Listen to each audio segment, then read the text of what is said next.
We're at the UFC 183 viewing party at the Big Shot Sports Bar in Island, New Jersey. We're joined by Jessica Evil Eye and Johnny Case, two UFC fighters.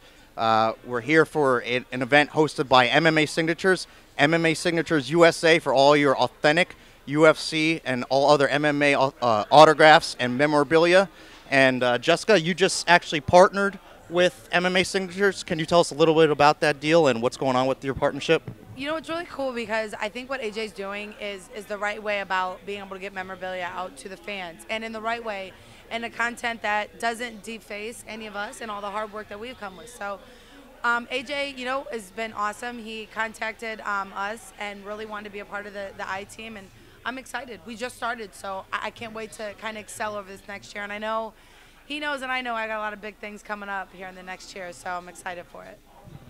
So if fans didn't know who you were before UFC 180, they do now. You know, you pretty much exploded Leslie Smith's ear after that fight. She had cauliflower ear before that, and it's pretty much, I guess it would be gone now. You kind of took care of that for her. Have fans kind of reached out to you more? Do you feel like that fight kind of like escalated you to a higher level, or? I think that it kind of re-solidified my mark in the UFC as well as just MMA in general. I think that my first big kind of bark into the scene was my 3 wins with Bellator, and then after I was released with them and I came to the UFC, it was like a new world was learning about me. So after those first 2 fights in the UFC, you know, I went 1-1, and then this last one, you know, when I was able to win, like, and solidify it even more that, like, it doesn't matter if I'm off for 10, 11 months. Like, I'm here to win a title, and I'm here to be the best in the world, and I'm going to prove it every single fight at a time. And if it means busting an ear off, a nose, cracking a leg, I'm so ready for it. And how about you, Johnny? Your last fight, Frankie Perez, 2-0 in the UFC now. What's going on with you? Anything new coming up? Any fights? I know your fight was just 2 weeks ago, but anybody you're looking at for your next fight?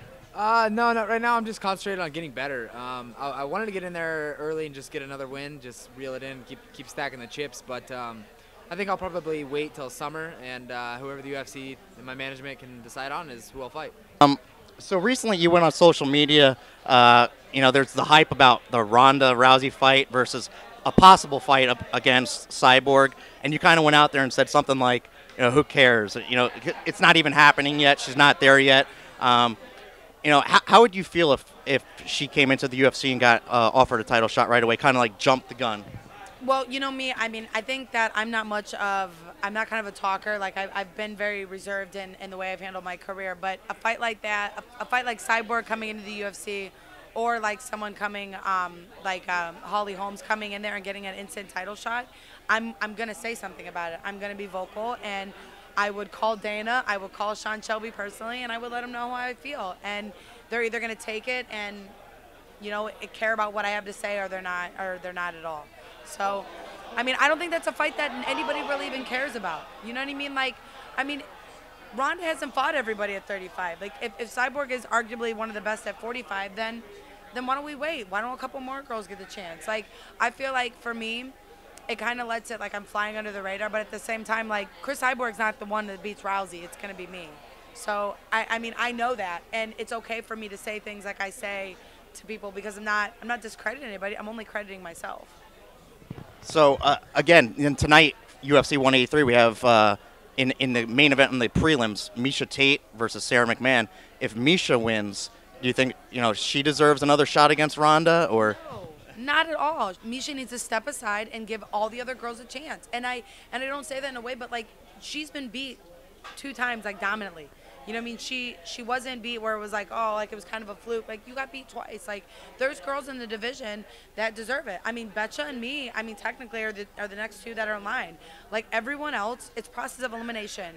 Alexis lost. You know, Sarah McMahon lost. Sarah Kaufman lost. Like, there's all these girls that have lost. Miesha Tate has lost. I've not lost. So technically, I've got a better chance than anybody else right now.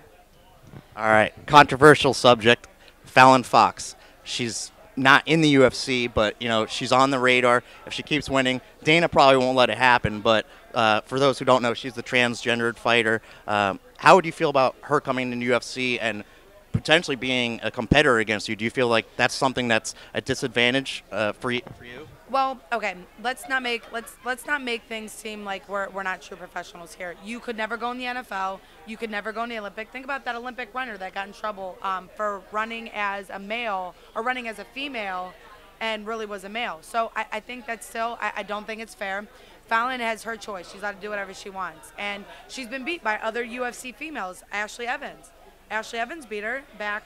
Right before she came to the UFC. Yep. Ashley Evans got beat up by Pennington. So, I mean, that kind of tells you that, I mean, we all can, I mean, Fallon, you aren't beating any girls up, you know, technically. So, I mean, I'm not nervous by it. I think it's because I train with men all the time that I wouldn't be nervous about fighting Fallon, but at the same time, I don't think she deserves to come into the UFC. I think that it's just one of those things that it's not fair to the rest of the world. Would it be acceptable if a female was fighting 125 and turned into a transgender and went in as a man, you know, into the UFC? I don't think they would look at that person, you know, and I think that it just sets her up for a lot of failure. Emotion. Pick a winner: Ronda Rousey or Kat Zingano? Ronda Rousey. Ronda Rousey. Last question: when do we expect to see Jessica Evil Eye back in the octagon, and against who? Well, you can definitely see me in 2015, but let's talk after February 28th, and we'll know when I'm going back in. All right, you heard it there.